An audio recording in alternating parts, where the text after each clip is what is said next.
Mixing vintage and modern furniture creates an eclectic and layered look, and I love the idea of keeping beautiful pieces out of the landfill site by refreshing vintage furniture.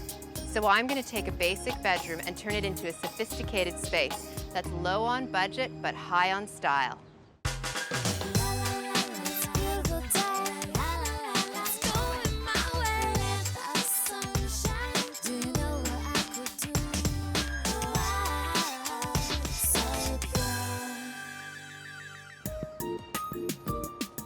Tiffany is an up-and-coming PR executive, and this is her first place. But her bedroom is a mixture of hand-me-down furniture with no real style. She loves to reuse and recycle, but this young professional needs some polish to her look. My bedroom right now feels very student-like. What I would love is somewhere that's beautiful, it's sophisticated, you feel pretty in it, and it's restful. Right now, if I want to sit or read, I have to plunk down on my bed. My style is certainly vintage, it's deco, but I also like the clean lines of modern design as well. And I love the idea of blending the two, so it would be great if Sam could find a way to do that for me. This space has a lot going for it. It's big, so I can fit a queen-size bed here and 2 side tables. And then in this area, I can actually fit in 2 chairs to create a reading area. The floors are in good condition, and I love the architectural details of a 1930s home, like crown molding, high baseboards, and quirky things like that stained glass window. Because this window is off-center, I'm gonna do something over here to balance it out. For me, the bed should be the focus of the room, and I'm gonna make this one pop with a custom headboard. Plus, Tiffany really needs new bedding, so I'm gonna get her some organic cotton linens. To get that vintage meets modern look, but also to create a restful space, I'm going to paint everything out in a soft cream. The walls, the doors, the ceiling, everything. That way I'll have a neutral backdrop, and then I can make the room really pretty and fresh by adding in colors like ocean blues and Kelly greens and even a punch of black. But first I want to find out which pieces we're going to keep. What is it that you absolutely love in the room and that you can't live without? Well, this dresser was actually in my nursery. My dad's refinished it, I've refinished it, and it's always been a part of my life. The scale is great, it's got storage, I like the lines. I'm going to paint it and add new hardware, and you are not even going to recognize it. But what about this piece here? I love this dresser. Okay, I love it too. The thing is, this is too big for this space. Can we find another spot in the house? I can put it in the guest room. Perfect. And the television, it's ginormous, and I really don't think a television should ever be in a bedroom. So, what's the plan? I'm actually posting it online and I'm gonna get rid of it. Tell me about the bed. The bed is new, it's only about 2 years old, but the problem is, and I know it's gonna sound a little odd, but it rolls.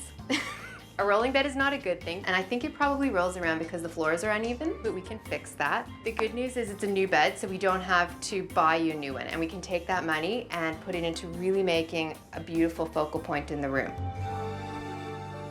Everyone wants a beautifully decorated bedroom, and if you're like Tiffany and care about the environment, you want to make the best choices possible. Here's the thing, there's this myth that eco-design is always expensive, but I'm going to show you that sustainability can be beautiful and come in every price point.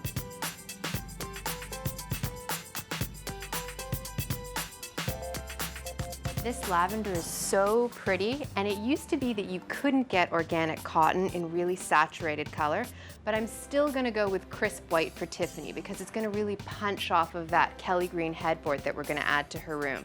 I'm gonna use this sateen, and sateen just means that the fibers are really tightly woven together, and that gives it a really great sheen and shimmer.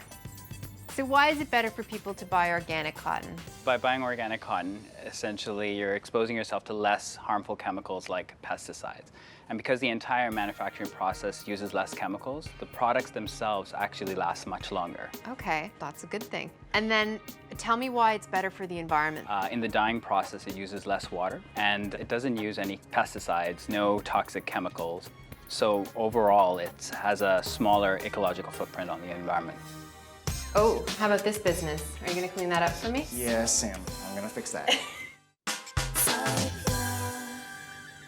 Tiffany's executive lifestyle is in stark contrast to her student-style bedroom. We'll turn this bare and low-key space into a stylish retreat she can call home at the end of a long day. We're making sustainable choices wherever we can, so our contractor Christian is using eco-friendly paint to coat the entire space in a soft cream. Oh, the doors are almost done. They're looking good. Thanks, yeah, they're getting there. And so was it hard painting the laminate? Yeah, the laminate took a little more prep for sure. Some sanding, some priming, Yeah. and then it was treated just like all the rest of the trim with 2 coats of finished paint. Okay. Oh, how about this business? Are you gonna clean that up for me? Yes, Sam, of course I will. That'll be a sharp razor and a soft touch and we'll clean that up. And there's no smell. Yeah, nice paint. Yeah. No smell at all. It's low VOC. In fact, no, this is no VOC paint. It was really nice to work with. Good. And then the other thing I need you to do is in those boxes are Right. 2 side tables. I'm having Christian assemble them without the casters because we're mounting them on either side of the bed for a more modern look. I'm gonna have that painted in about an hour and a half. Be ready to go on the wall. Samantha didn't want me to put these on, but I'm gonna hang on to them because I think next time around she's gonna want something on casters. My design assistant, Julia, is never far away. I asked her to pick up a new fan for Tiffany's room since the existing one doesn't work. Hey, Jules. I got the fan. Is this the right one? Yeah, that's one. The blades are much more sleek, and this one's energy efficient. So I'm gonna bring it up for Christian to install. Yeah, and the rug? The size all? 8 by 10? Yeah, Okay. that's my next trip. Okay, see you later.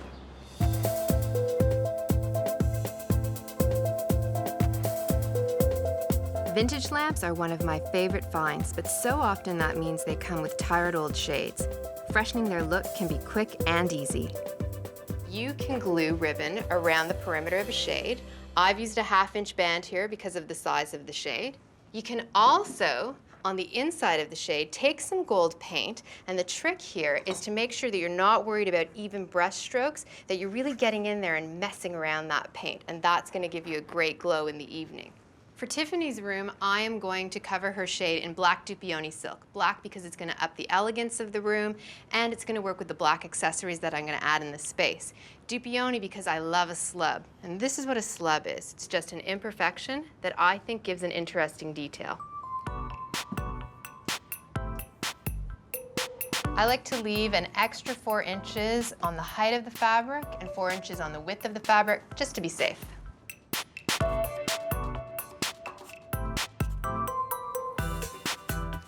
Then I test the fabric on the shade to make sure it fits. And I'm going to secure it in place with tape as tightly as I can. Once the fabric is in place, so it's even on both sides, then you're gonna take off the tape. It's almost as if you're going back a step. But now that I know that the fabric fits, I'm going to attach it. You think you need to use a fancy glue, all you need is a little white craft glue. You just want to do a section at a time. Pull it tight. You're just going to take a credit card and smooth out the wrinkles. And then a little ribbon to cover the seam and to trim the top and bottom. Now this modern shade is going to give the vintage lamp the level of sophistication that Tiffany really wants in her bedroom.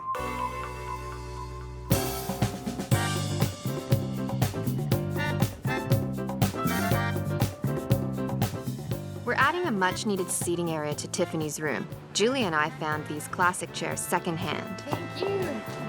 And we're having them recovered with a natural fabric in a modern print. The paint in this room has made all the difference, and I'm gonna tell you why. We've painted over all of the imperfections, like the crown molding, which was crooked, and that's typical of a 1930s home. I don't even notice it anymore. And then these doors, store-bought, really dark, totally fading into the scenery now.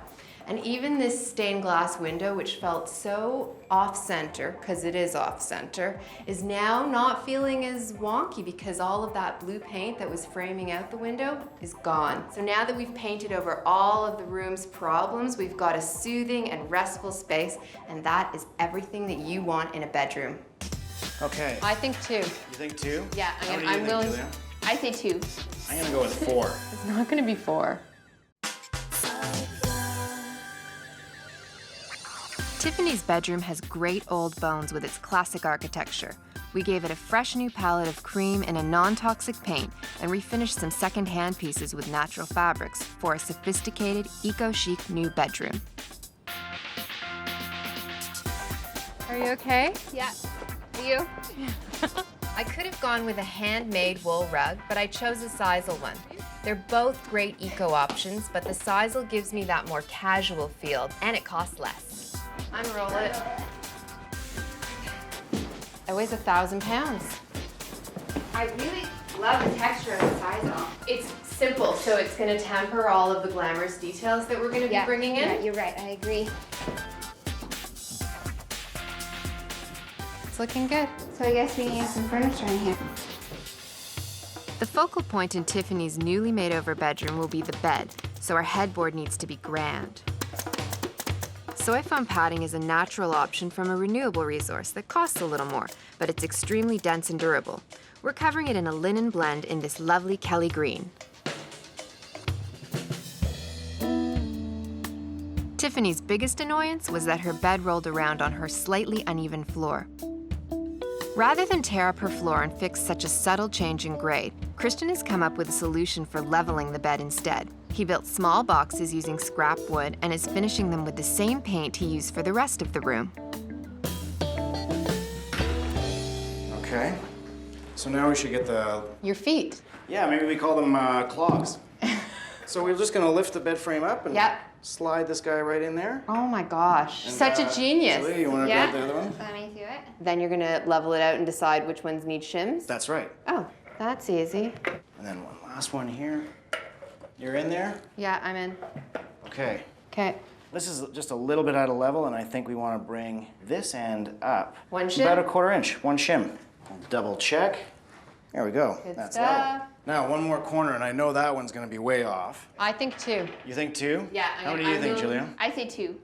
Nah, 3. I'm going to go with 4. It's not gonna be 4. I'm going to do it one at a time. Did you cut the shims? I sure did. You can buy shims, but I made those the right dimension, or a dimension that I could use. Oh my goodness. You win. Yay!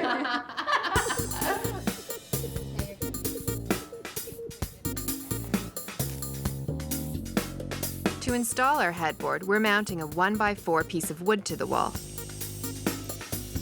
The back of the headboard has another piece of wood on it that just hooks right over top. They look really great. Oh, they're perfect. And glamorous. And glamorous.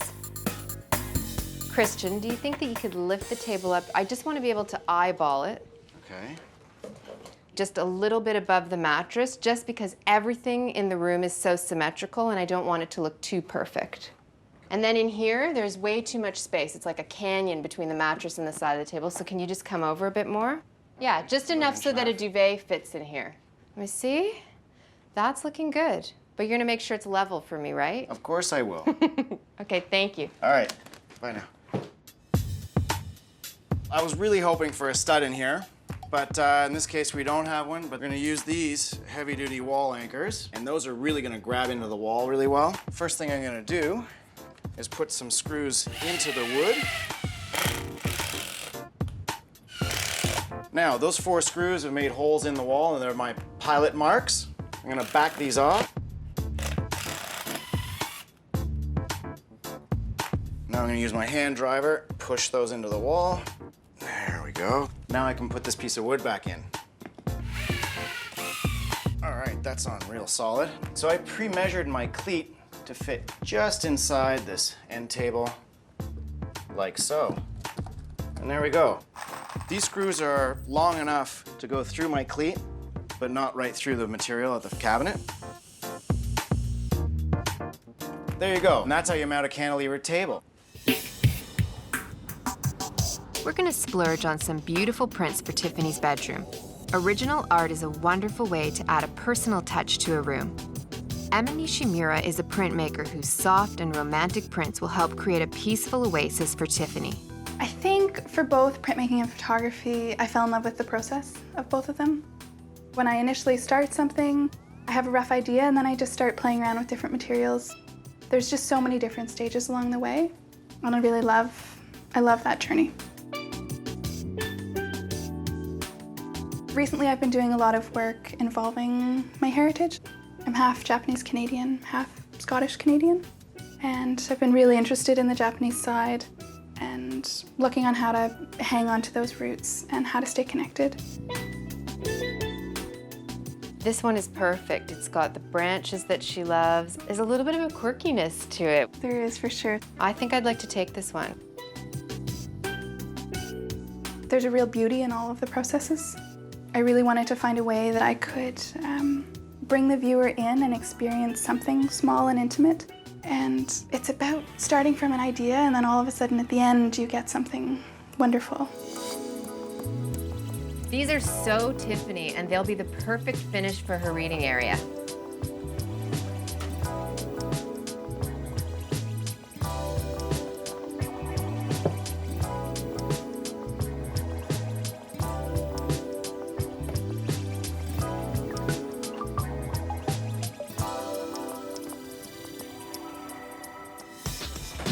Oh my God. Like many first-time homeowners, decorating was not a priority for Tiffany, so her bedroom was a mishmash of hand-me-downs.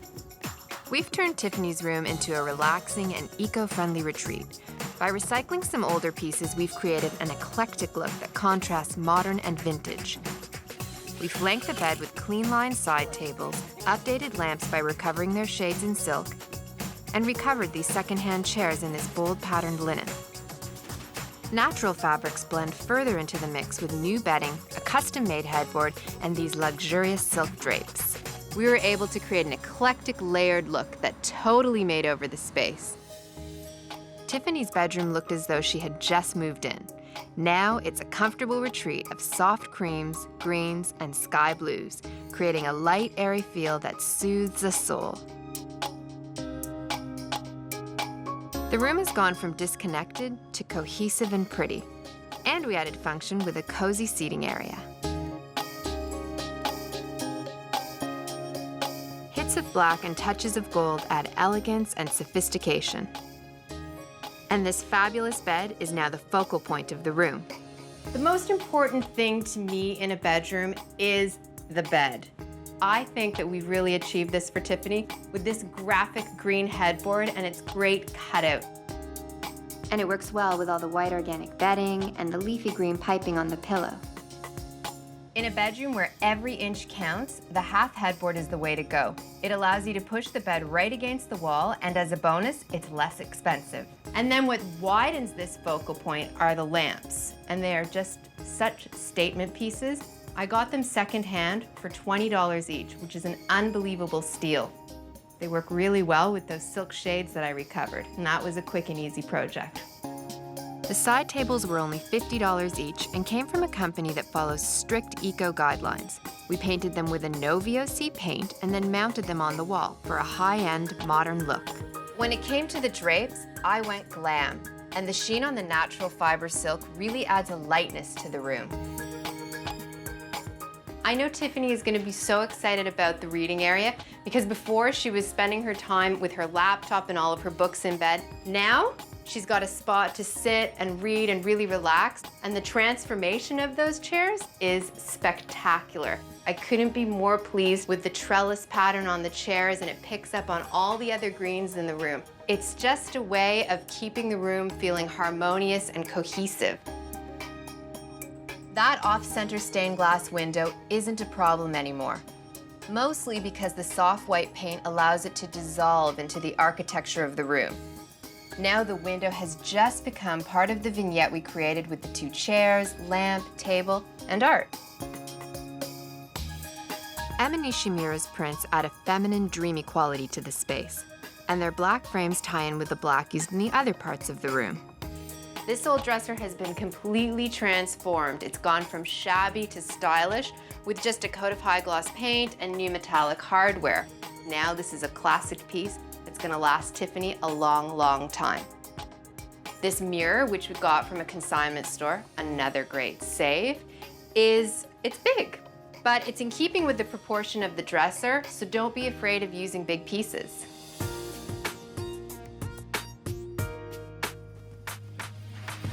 Oh my God. I love it. Sam, it's so pretty. I am never gonna leave this room. I'm just gonna invite people over to my room, to my bedroom. We'll just sit out here. So did we get the look you wanted? Yeah, absolutely. Remember when you said that you wanted to feel a certain way when you walked in the room? What I would love is somewhere that's beautiful, it's sophisticated, you feel pretty in it. Don't I look prettier to you right now? Sitting in this chair? Everything looks like it was just picked out specifically for me and wasn't just handed down to me from wherever. Like, it's just me. It is exactly me. I think the difference between good design and great design is attention to detail. From the hardware on the dresser to the piping on the pillows. It takes a little more legwork, but it makes all the difference. And it's the same when you're decorating a beautiful and eco-friendly room. It can be done on a budget. You just have to work a little harder for it.